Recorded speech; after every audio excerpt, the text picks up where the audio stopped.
यह कहानी है देवपुर गांव की। इसी गांव में दो सगे भाई रहते थे, विक्रम और सुमित। उनके पिता का कुछ साल पहले देहांत हो चुका था। पीछे वह गांव की सड़क किनारे एक पुराना ढाबा और थोड़ी सी जमीन छोड़ गए थे। बड़ा भाई विक्रम ढाबा संभालता था और छोटा भाई सुमित सुबह से रात तक उसकी मदद करता था। सुमित ने कभी अपने भाई से हिसाब नहीं मांगा। उसे लगता था कि दोनों भाई हैं, इसलिए घर और काम में कैसा हिसाब। लेकिन विक्रम की पत्नी नैना की सोच अलग थी। सुनिए, अब बहुत हो गया। सुमित को ढाबे से अलग कर दीजिए। वो मेरा छोटा भाई है नैना, बचपन से मेरे साथ काम करता आया है। भाई है तो क्या जिंदगी भर हमारे ऊपर बोझ बनकर रहेगा? ढाबा चल रहा है, खर्च बढ़ रहे हैं और कमाई का हिस्सा 4 लोगों में बंट रहा है। लेकिन वो मेहनत भी तो करता है। आज मेहनत कर रहा है, कल ढाबे में हिस्सा मांगेगा, फिर उसके बच्चे होंगे, उनकी जिम्मेदारी भी हमारे सिर पर आएगी। अगर अपना घर बचाना है तो अभी फैसला करो। नैना की बातें विक्रम के मन में उतर गईं। अगली शाम ढाबा बंद करने के बाद विक्रम ने सुमित को अपने पास बुलाया। सुमित, कल से तुम ढाबे पे काम मत करना। क्या? लेकिन भैया, मैंने ऐसा क्या किया? तुमने कुछ नहीं किया, बस अब मैं ढाबा अकेला संभालना चाहता हूँ। तुम कोई दूसरा काम देख लो। भैया, अगर काम ज्यादा है तो मैं और मेहनत कर लूंगा। आप कहेंगे तो सुबह सबसे पहले आऊंगा और रात में सबसे बाद में जाऊंगा। मैंने फैसला कर लिया है, अब इस बात पर कोई चर्चा नहीं होगी। सुमित का दिल टूट गया, लेकिन उसे भरोसा था कि कम से कम उसका अपना घर तो है। वह रात में पूजा के साथ घर पहुंचा, मगर दरवाजे पर नैना पहले से खड़ी थी। रुक जाओ, अंदर जाने की जरूरत नहीं है। भाभी, क्या हुआ? जो विक्रम ने ढाबे के बारे में कहा है वही घर के बारे में भी है। अब तुम दोनों अलग रहोगे। लेकिन भाभी, हम जाएं तो जाएं कहाँ? जहाँ चाहो जाओ, ये घर अब हम दोनों का है। भैया, कम से कम आज रात तो रहने दीजिए, सुबह हम कोई रास्ता ढूंढ लेंगे। नहीं सुमित, नैना सही कह रही है, तुम अब अपना घर खुद संभालो। भैया, मैं आपका भाई हूँ, क्या इतनी जल्दी पराया हो गया? भावनाओं से घर नहीं चलता सुमित, अब जाओ। सुमित की आंखों में आंसू आ गए। पूजा ने उसका हाथ पकड़ लिया। दोनों ने अपना थोड़ा सा सामान उठाया और बिना किसी शिकायत के घर से बाहर निकल गए। रात गहरी हो चुकी थी, गांव की गलियां सुनसान थीं। कहाँ जाएंगे सुमित जी? पता नहीं पूजा, आज पहली बार लग रहा है कि अपना कहने के लिए हमारे पास कुछ भी नहीं बचा। हिम्मत मत हारो जी, भगवान ने रास्ता बंद किया है तो कहीं न कहीं दूसरा रास्ता भी होगा। दोनों गांव से बाहर जाने वाली सड़क पर आगे बढ़ने लगे। तभी कुछ दूरी पर एक बूढ़ी आवाज सुनाई दी। बेटा, इतनी रात में तुम दोनों कहाँ जा रहे हो? सुमित रुक गया। उसके चेहरे पर उम्र की थकान थी, लेकिन आंखों में अपनापन था। बाबा, अपना घर छोड़कर जा रहे हैं, अब हमारे पास रहने की जगह नहीं है। बूढ़े ने कुछ पल दोनों को देखा। अगर रहने की जगह नहीं है तो मेरे साथ चलो। मेरा घर बड़ा नहीं है, लेकिन 2 इंसानों के लिए जगह जरूर है। लेकिन बाबा, हम आपको जानते तक नहीं। मुसीबत में पहचान नहीं, इंसानियत देखी जाती है बेटी। चलो, रात सड़क पर बिताना ठीक नहीं। सुमित ने पूजा की तरफ देखा।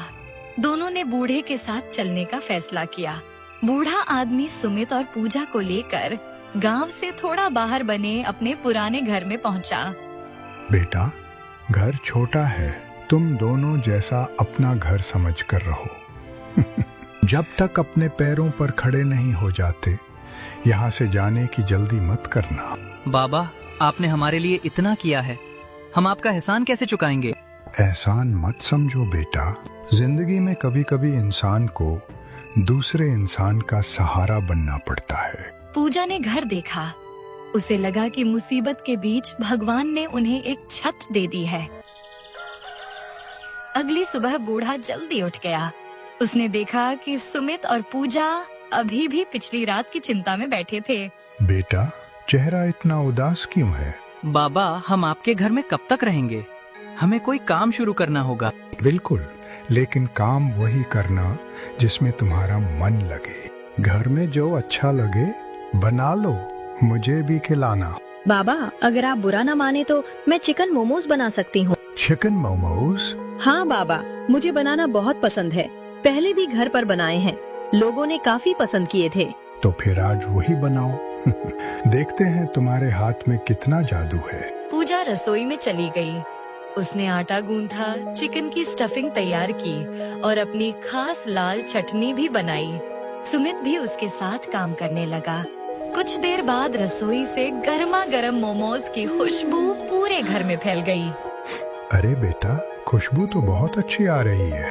बाबा लीजिए, आज पहली बार आपके लिए बनाए हैं। तीनों जमीन पर बैठकर एक साथ खाना खाने लगे। बूढ़े ने पहला मोमो चटनी में डुबोकर खाया। कुछ पल वह चुप रहा। क्या हुआ बाबा, अच्छा नहीं लगा?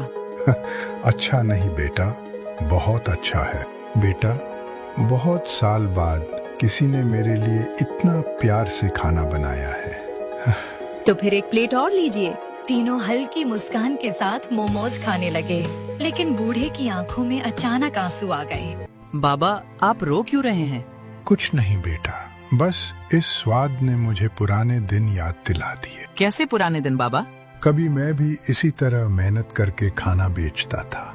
मेरे पास भी एक छोटा सा ठेला था। सुबह से शाम तक मेहनत करता और रात को उसी कमाई से घर चलाता था। फिर आपने वो काम क्यों छोड़ दिया? वक्त ने छोड़वा दिया बेटी, लेकिन मेरा मन आज भी उस काम में लगा है। कुछ पल की खामोशी के बाद बूढ़ा उठा और एक छोटे से कमरे का दरवाजा खोलने लगा। अंदर एक पुराना धूल से भरा हुआ ठेला रखा था। बाबा, ये ठेला? यही है मेरा पुराना साथी, कई सालों से पड़ा है। लेकिन इसका आप क्या करेंगे? अगर तुम्हें सच में लगता है कि पूजा के हाथ के मोमोज लोग पसंद करेंगे, तो इसे लेकर काम शुरू कर दो। नहीं बाबा, हम आपका ठेला कैसे ले सकते हैं? ले नहीं रहे हो बेटा, इस्तेमाल कर रहे हो। वैसे भी मेरे लिए अब यह किसी काम का नहीं। लेकिन बाबा, हम कहाँ बेचेंगे? गांव का चौराहा खाली रहता है। सुबह वहाँ मजदूर और स्कूल जाने वाले लोग आते जाते हैं। वहीं से शुरुआत कर। सुमित की आंखों में पहली बार उम्मीद दिखाई दी। बाबा, अगर पूजा के मोमोज बिक गए तो हमारी जिंदगी बदल सकती है। बिकेंगे बेटा, मेहनत और स्वाद दोनों सच्चे हों तो। देर जरूर हो सकती है, लेकिन रास्ता जरूर बनता है। सुबह होते ही सुमित बूढ़े के पुराने ठेले को लेकर गांव के चौराहे पर पहुंच गया। सामने एक छोटा सा बोर्ड लगा दिया, पूजा के चिकन मोमोज 30 रुपए प्लेट। सुमित ने पहला डिब्बा खोला तो गर्म भाप के साथ खुशबू चारों तरफ फैल गई। तभी एक मजदूर वहां आकर रुक गया। भाई, ये क्या बेच रहे हो? चिकन मोमोज है भैया, पहली बार लगाया है। एक प्लेट लेकर देखिए। कितने के? 30 रुपए प्लेट भैया। ठीक है, एक प्लेट दे दो। सुमित ने जल्दी से मोमोज प्लेट में निकाले और चटनी साथ में रख दी। ग्राहक ने पहला मोमोज खाया, फिर उसने सुमित की तरफ देखकर मुस्कुरा दिया। भाई, ये तो बहुत स्वादिष्ट हैं। ये चटनी भी कमाल की है। सच में पसंद आए? पसंद नहीं आए होते तो दूसरा क्यों मांगता? वह हंसते हुए दूसरी प्लेट भी लेने लगा। कुछ देर बाद उसके साथ काम करने वाले 3 मजदूर भी वहां आ गए। तुम लोग भी खाकर देखो, गांव में पहली बार इतने अच्छे मोमोज खाए हैं। तीनों ने मोमोज खाए और पूजा के हाथ के स्वाद की तारीफ करने लगे। सुमित के चेहरे पर खुशी आ गई। उस दिन शाम तक उसकी सारी प्लेटें बिक गईं। वह घर लौटा तो उसके हाथ में बहुत ज्यादा पैसे नहीं थे, लेकिन उसकी आंखों में उम्मीद पहले से कहीं ज्यादा थी। पूजा, आज एक भी प्लेट नहीं बची। सच में जी? हाँ, और लोग कल फिर आने को बोलकर गए हैं। तो फिर कल आज से ज्यादा मोमोज बनाएंगे। बूढ़ा भी पास बैठा दोनों की बातें सुन रहा था। मैंने तुमसे कहा था ना बेटा, मेहनत खाली नहीं जाती। बाबा, अगर आपका ठेला नहीं मिलता तो हम शुरुआत भी नहीं कर पाते। ठेला मैंने दिया है, लेकिन उसे चलाया तुमने है। आगे भी मेहनत तुम्हें ही करनी होगी। धीरे धीरे लोगों को पता चल गया कि देवपुर के चौराहे पर मिलने वाले चिकन मोमोज किसी दुकान के नहीं, बल्कि पूजा के हाथ के बने होते हैं। कुछ लोग घर जाते समय पैक करवा कर ले जाने लगे। मजदूर रोज दोपहर को आने लगे और बच्चों को तो लाल चटनी वाले मोमोज इतने पसंद आए कि वे अपने घर वालों से भी वहीं से मोमोज लाने की जिद करने लगे। एक दिन सुमित ने घर लौटकर कमाई गिनी। पूजा, आज तो हमारी कमाई पहले दिन से 3 गुना हो गई। कमाई देखकर खुश होना अच्छी बात है, लेकिन स्वाद और सफाई कभी कम मत करना। तुम चिंता मत करो, यही हमारा भरोसा है। दोस्तों, जिस सुमित के पास कुछ दिन पहले रहने तक की जगह नहीं थी, आज वह अपने हाथों से मेहनत करके एक नई शुरुआत कर रहा है। अगर आप भी चाहते हैं कि सुमित और पूजा की यह छोटी सी मेहनत आगे चलकर बड़ी कामयाबी बने, तो कहानी के साथ बने रहिए और हमारे चैनल को सब्सक्राइब जरूर कर दीजिए, क्योंकि अभी सुमित की मुश्किलें खत्म नहीं हुई हैं। उधर देवपुर के दूसरे छोर पर विक्रम के ढाबे पर भी सुमित के मोमोज की चर्चा पहुंच चुकी थी। सुना आपने? लोग कह रहे हैं कि सुमित के मोमोज बहुत अच्छे हैं। लोग आज कुछ भी कहें, वो मेरा भाई है, कोई बड़ा व्यापारी नहीं। लेकिन लोग आपके ढाबे के बजाय उसके ठेले पर जाने लगे तो? नैना, ऐसा कुछ नहीं होगा। विक्रम ने बात तो टाल दी, लेकिन उसके चेहरे पर चिंता साफ दिखाई दे रही थी। कुछ देर बाद वह खुद चौराहे की तरफ देखने लगा। दूर सुमित के ठेले पर ग्राहकों की भीड़ लगी थी। विक्रम के चेहरे का रंग बदल गया। वही अब बिना उसके सहारे के अपने पैरों पर खड़ा हो चुका है। कुछ ही हफ्तों में सुमित और पूजा के चिकन मोमोज की पहचान पूरे देवपुर में हो गई।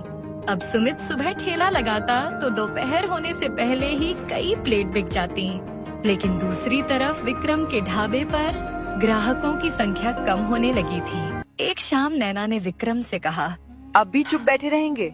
लोग आपके ढाबे के सामने से निकलकर सुमित के मोमोज खाने जा रहे हैं। तो मैं क्या करूं? उसका खाना लोगों को पसंद आ रहा है। उसका खाना नहीं, उसकी जगह उसे ग्राहक दे रही है। चौराहा गांव का सबसे व्यस्त हिस्सा है। अगर वहाँ उसका ठेला ही ना रहे तो? तुम कहना क्या चाहती हो? तुम जानते हो कि चौराहे की देखरेख कौन करता है? उससे बात करो। सुमित को बता दो कि वो वहाँ ठेला नहीं लगा सकता। लेकिन वो मेरा भाई है। भाई तब याद नहीं आया जब तुमने उसे घर से निकाला था। अब अचानक भाई याद आ रहा है? नैना की बात सुनकर विक्रम चुप हो गया। अगले दिन वह गांव के प्रभावशाली व्यक्ति हरिराम के पास पहुंचा, जो चौराहे की जगह की देखरेख करता था। हरिराम जी, आपसे एक काम था। बोलो विक्रम। वो सुमित जो चौराहे पे ठेला लगाता है, उसे वहाँ से हटवा दीजिए। वहाँ रास्ता खराब हो रहा है और लोगों को परेशानी होती है। लोगों को परेशानी? मैंने तो किसी को शिकायत करते नहीं सुना। शिकायत बाद में होगी। आप अभी रोक देंगे तो बात वहीं खत्म हो जाएगी। समझ गया, तुम्हें रास्ते की नहीं, अपने भाई के बढ़ते काम की चिंता है। हरिराम ने विक्रम की बात मानने से इनकार कर दिया, लेकिन विक्रम इतनी आसानी से पीछे हटने वाला नहीं था। अगली सुबह सुमित हमेशा की तरह ठेला लेकर चौराहे पर पहुंचा। अभी उसने मोमोज की पहली खेप निकाली ही थी कि 2 लोग वहां आ गए। सुमित, आज से यहाँ ठेला नहीं लगेगा। क्यों भैया? मैंने तो किसी को परेशान नहीं किया। हमें ऊपर से आदेश मिला है, रास्ता खाली रखना है, ठेला हटाओ। लेकिन मेरे सारे ग्राहक यहीं आते हैं, मैं कहाँ जाऊँगा? हमें नहीं पता, बस आज से यहाँ नहीं लगाना। तभी एक बूढ़ा आदमी धीरे धीरे वहां पहुंचा। रुको, आप कौन होते हैं बीच में बोलने वाले? शायद तुम मुझे नहीं जानते, लेकिन ये जगह मुझे अच्छी तरह जानती है। बूढ़े ने अपनी जेब से एक पुराना कागज निकाला। कई साल पहले मैं इसी चौराहे पर अपना ठेला लगाया करता था। उस समय गांव के लोगों ने मुझे यहाँ काम करने की अनुमति दी थी। यह ठेला भी उसी समय का है। पुराना कागज दिखाकर आज की जगह पर हक नहीं मिल जाता। हक की बात बाद में होगी, पहले ये बताओ कि सुमित ने किसका रास्ता रोका है, किसकी दुकान बंद कराई है, किसको नुकसान पहुंचाया है? आदमी कोई जवाब नहीं दे पाया। तभी हरिराम भी वहां आ गया।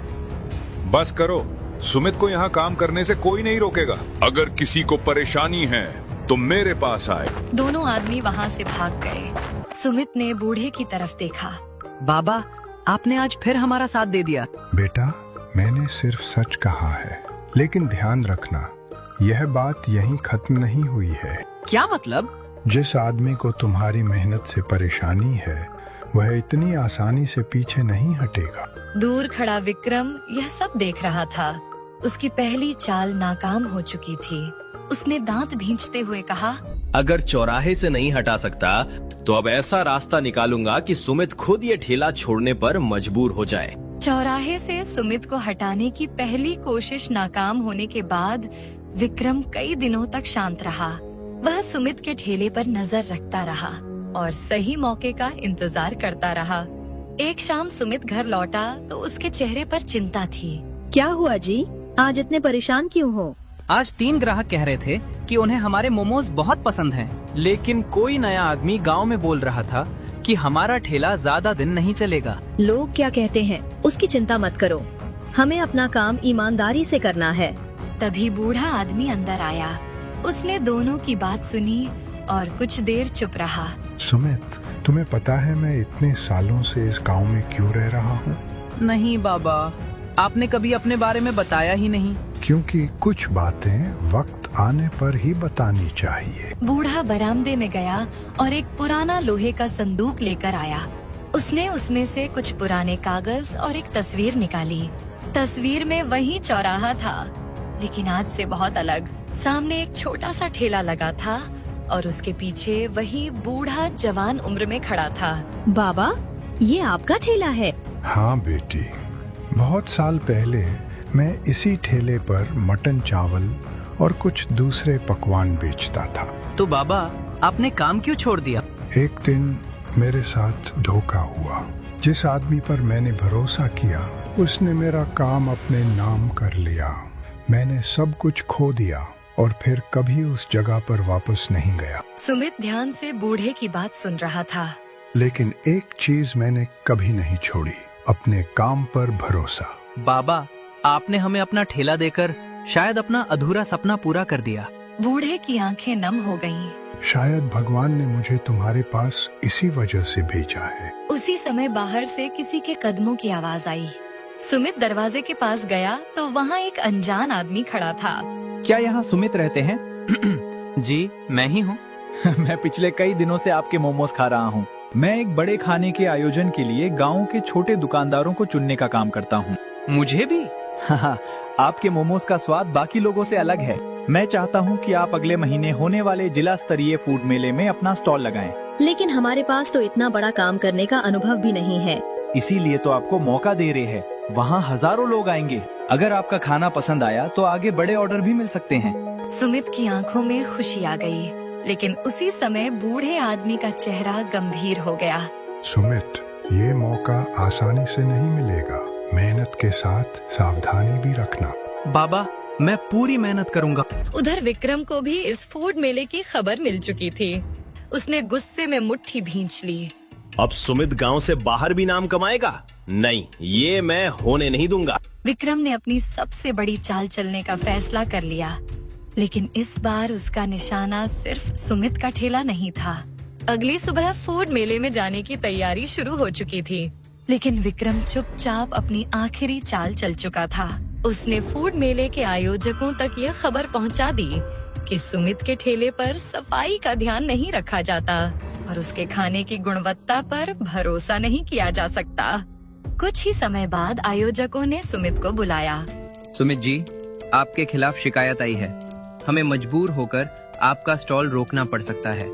लेकिन साहब, हमने कभी किसी के साथ गलत नहीं किया। आप चाहें तो हमारे सारे सामान की जांच कर लीजिए। जांच होगी।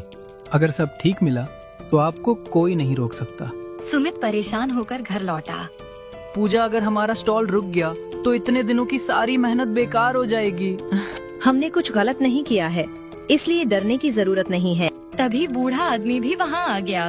सुमित, घबराओ मत। अब वक्त आ गया है कि मैं तुम्हें अपने पुराने दिनों की एक बात बताऊं। बूढ़े ने वही पुराना संदूक खोला और एक फाइल बाहर निकाली। जिस आदमी ने वर्षों पहले मेरा काम अपने नाम करने की कोशिश की थी, वही आज भी लोगों के छोटे कामों में रुकावट डालता है। विक्रम भी उसी के संपर्क में है। लेकिन बाबा, हमारे पास इसका सबूत कैसे आएगा? सबूत मेरे पास है। बूढ़े ने पुराने कागजों के साथ कुछ हालिके के दस्तावेज भी निकाले। उनमें उस व्यक्ति और विक्रम के बीच हुई लेन देन की जानकारी थी। साथ ही एक आदमी का बयान भी था जिसे विक्रम ने सुमित के खिलाफ शिकायत करने के लिए पैसे दिए थे। बूढ़े ने वह सब आयोजकों के सामने रख दिया। अब सब साफ है। शिकायत झूठी थी। तो हमारा स्टॉल? आपका स्टॉल पहले से भी ज्यादा सम्मान के साथ लगेगा और आपकी कहानी भी वहाँ लोगों को बताई जाएगी। फूड मेले में सुमित और पूजा के चिकन मोमोज ने धूम मचा दी। लोगों की लंबी लाइन लग गई। कई दुकानदारों ने उनके मोमोज की तारीफ की और उन्हें आगे काम के प्रस्ताव मिलने लगे। उधर विक्रम की साजिश पूरे गांव के सामने खुल चुकी थी। वह शर्मिंदा होकर सुमित के पास आया। सुमित, मुझे माफ कर दे। मैंने तेरे साथ बहुत गलत किया। मुझे तेरी मेहनत देखकर खुश होना चाहिए था, लेकिन मैं जलता रहा। भैया, आपने मुझे घर से निकाला था। उस दिन मुझे बहुत दुख हुआ था, लेकिन आज समझ आया कि शायद वही दिन मेरी जिंदगी बदलने की शुरुआत था। सुमित, क्या तू मुझे माफ कर पाएगा? आप मेरे बड़े भाई हैं। गलती बड़ी थी, लेकिन रिश्ता उससे बड़ा है। मैं आपको माफ करता हूँ। विक्रम की आंखों से आंसू निकल आए। तभी बूढ़ा आदमी भी वहाँ आ गया। विक्रम, याद रखना, किसी को गिराकर कोई खुद बड़ा नहीं बनता।